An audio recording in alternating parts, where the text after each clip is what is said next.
New CBS YouGov polling points to some good news for the Biden administration on the president's handling of Russia and Ukraine. The polling is showing that Americans strongly support punishing Moscow for its invasion of its neighbor, Ukraine. 77% support sanctions on Russia's oil and gas, and 63% still support the sanctions, even if gas prices rise in the U.S. as a result. Meanwhile, President Biden's approval rating for his handling of Russia and Ukraine bumped up 5% since March 1st.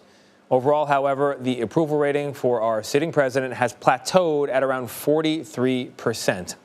Joining us now is CBS News Washington reporter Caitlin Huey-Burns. Caitlin, welcome. We just mentioned the approval rating from President Biden on Russia and Ukraine.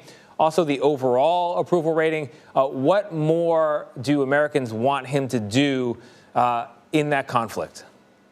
That's right, Tony. Well, if you're like me, you're talking to friends and family, and the topic of Ukraine is a top of mind for Americans across the country, wondering what more they can do, what more the U.S. can do. And we see in our polling that what they want from the president is more sanctions and more weapons to Ukraine. Now, on the sanctions front, you mentioned there is wide bipartisan support for the latest round of sanctions. We see that even in our CBS News polling among Republicans and Democrats, even if that means gas prices go up. Now, we'll see how long that lasts. So that's important to kind of keep an eye on that as the months go by. You're also seeing bipartisan support for what the president is doing in terms of sanctions on Capitol Hill. But when it comes to weapons here, that's another element of all of this. The U.S. has said that they are supplying weapons to Ukraine overnight on Friday night. You may have missed this over the weekend, but Congress passed nearly $14 billion in aid to Ukraine. That's twice as much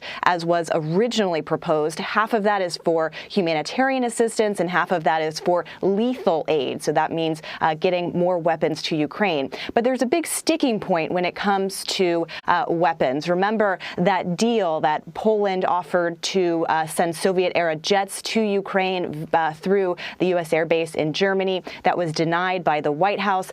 There are lots of Republicans on Capitol Hill pushing the Biden administration to send those fighter jets to Ukraine. We know that President Zelensky has been urging lawmakers and Americans to send those jets, and that is actually getting some more bipartisan support on Capitol Hill. Now, the president and the administration remain firm, saying that they are not supportive of that plan because that would be seen as an escalation, potentially, of the United States' involvement in this war. So, Caitlin, it seems like there's an interesting and pretty vexing dynamic going on here where most Americans want President Biden to be stronger on Russia, but at the same time, we see in the poll that 80% or so are worried that there could be a spillover into Europe and NATO countries and wider involvement from the U.S. So they want more engagement, more strength, but at the same time, they're concerned about a wider war. How do those two things factor into one another as we look at week 3 almost of this conflict?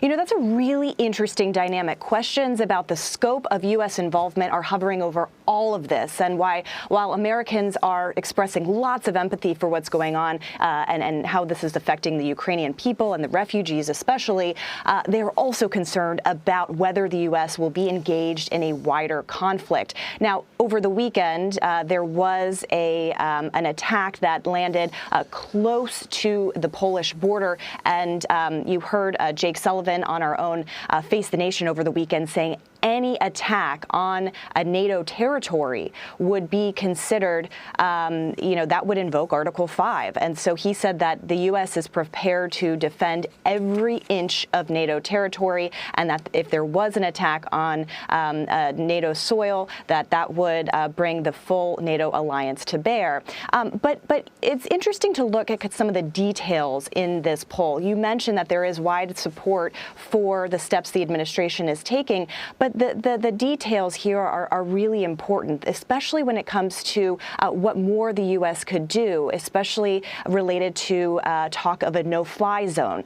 What's really interesting in this poll is that nearly 60% of Americans say that they would support a no-fly zone over Ukraine. But when asked about kind of the details, that falls off significantly. So when it's mentioned that such a zone could create a broader broader conflict with Russia and that Russia could see that as the U.S. wanting to engage militarily in Ukraine, that drops off significantly. Support for that drops off significantly to 38%. So as we're looking at how Americans are interpreting actions of the U.S., as we're looking on the debates on Capitol Hill about what options still might remain on the table, those kinds of details are important to consider. And that's why there's not support yet on Capitol Hill for a no-fly zone. Yeah, no, I see that. That's a data point that jumped out to me as well. 59% supporting a no-fly zone, but if it's considered an act of war, it drops considerably. And we heard John Kirby, the Pentagon spokesperson, say, the phrase no-fly zone sounds cute, but make no mistake, it is full-blown war. It is conflict. Caitlin Huey-Burns. Caitlin, thank you very much. Thank you.